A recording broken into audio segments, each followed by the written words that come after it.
En ce temps-là, Jésus arriva dans le territoire de la Judée, au-delà du Jourdain.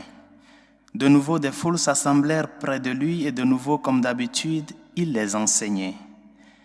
Des pharisiens l'abordèrent et pour le mettre à l'épreuve, ils lui demandaient « Est-il permis à un mari de renvoyer sa femme ?»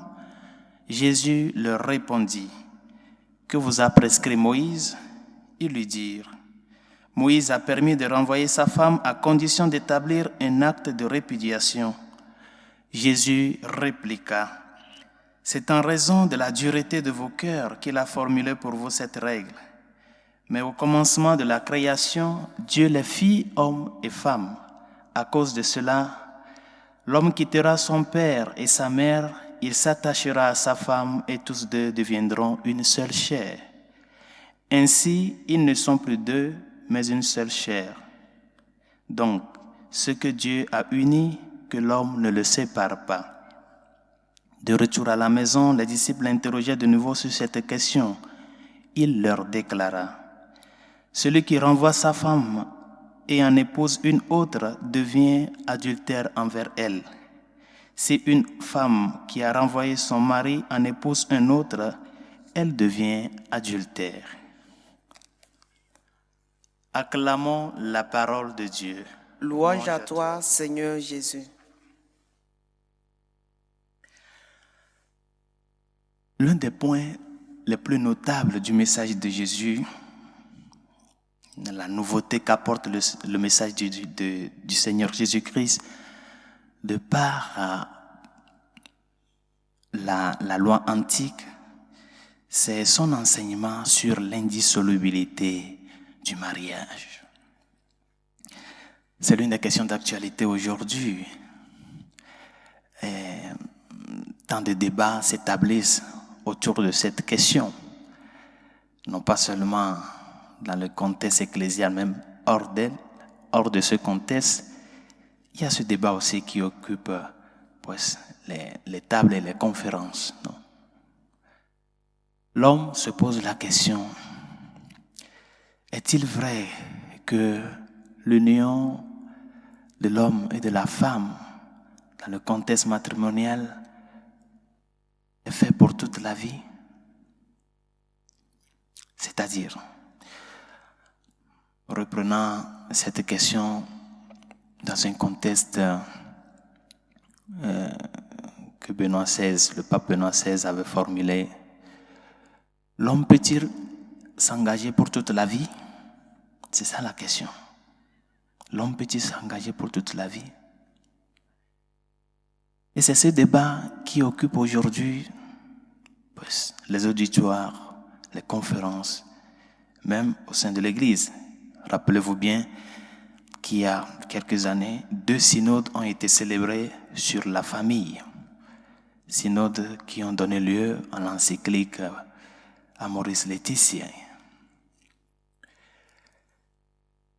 Et c'est en cela nous sommes. L'homme est créé pour la communion. Le péché originel a laissé des traces très fortes et très grandes, des séquelles très grandes en l'homme, que l'être humain ne termine pas à comprendre et à accepter cet appel à la communion que le Seigneur a mis dans son cœur. Étant donné qu'il est ouvert à cette discorde de l'ennemi en lui de par le péché, l'homme n'arrive pas à entrer dans ce dynamisme du mystère de Dieu, le dynamisme de la communion. Et tout le temps, il se pose la question, est-il vrai que je peux m'engager avec telle personne étant homme, avec telle femme étant femme, avec tel homme pour toute la vie? Le Seigneur a donné la réponse. J'ai l'impression que des fois, il y a des débats stériles et des discussions creuses que nous établissons et qui ne valent même pas la peine d'être établis. Et la réponse que le Seigneur donne est une réponse qui renvoie aux origines. Jésus n'a pas créé une nouvelle réponse, il a juste fait un coup d'œil sur l'origine et a ajouté, à parfaire cela, non, dans sa réalité de Dieu et d'autorité. Le Seigneur est parti à l'origine. Comment est-ce que le Père, aux origines de la création, a établi la loi là? En Genèse 2. C'est pour cela que l'homme abandonnera son père et sa mère et s'attachera à sa femme et les deux ne seront qu'une seule chair. Une seule chair. Mes chers amis, une seule chair.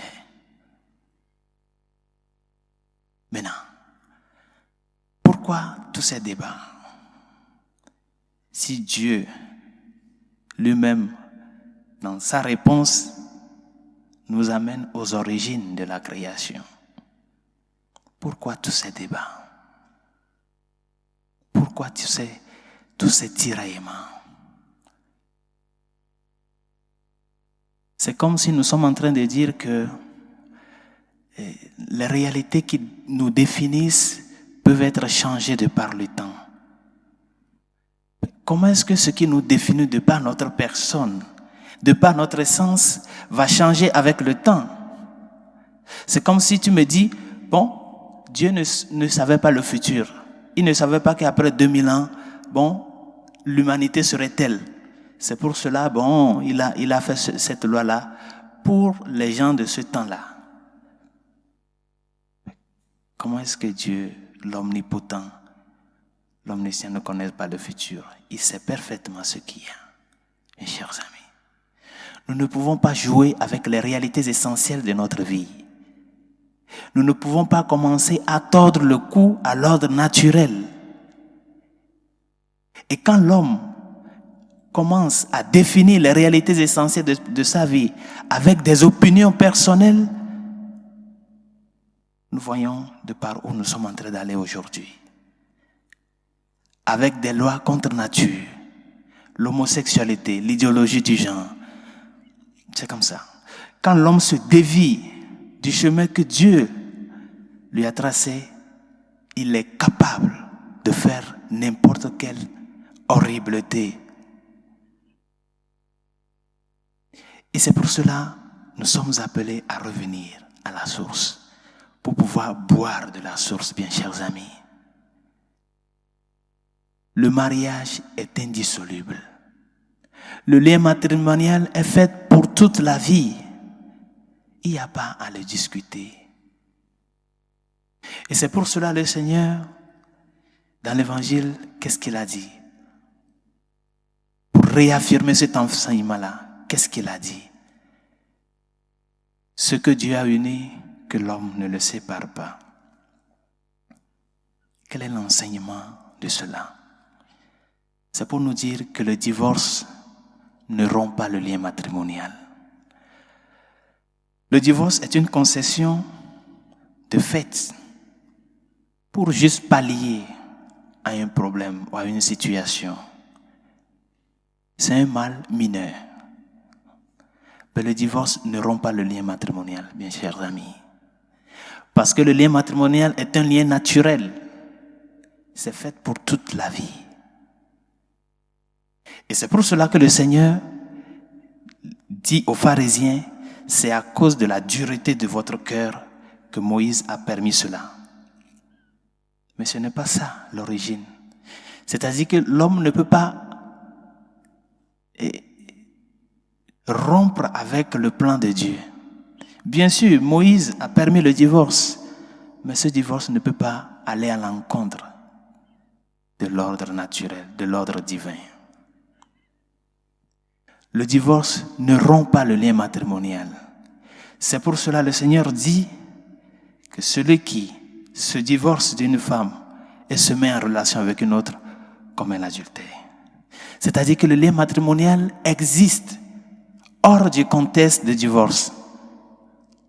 Le divorce est juste une question que les hommes ont établie de par eux-mêmes. Parce qu'ils voient que bon, ça peut pas aller à une situation. Mais la réalité essentielle, profonde du contexte matrimonial n'intègre pas le divorce. Par conséquent, 2 personnes divorcées ne sont pas dans une réalité de rupture matrimoniale. Le lien matrimonial existe toujours, malgré le divorce. C'est pour cela que le Seigneur dit qu'il y a adultère quand le divorcé se met en relation avec une autre personne.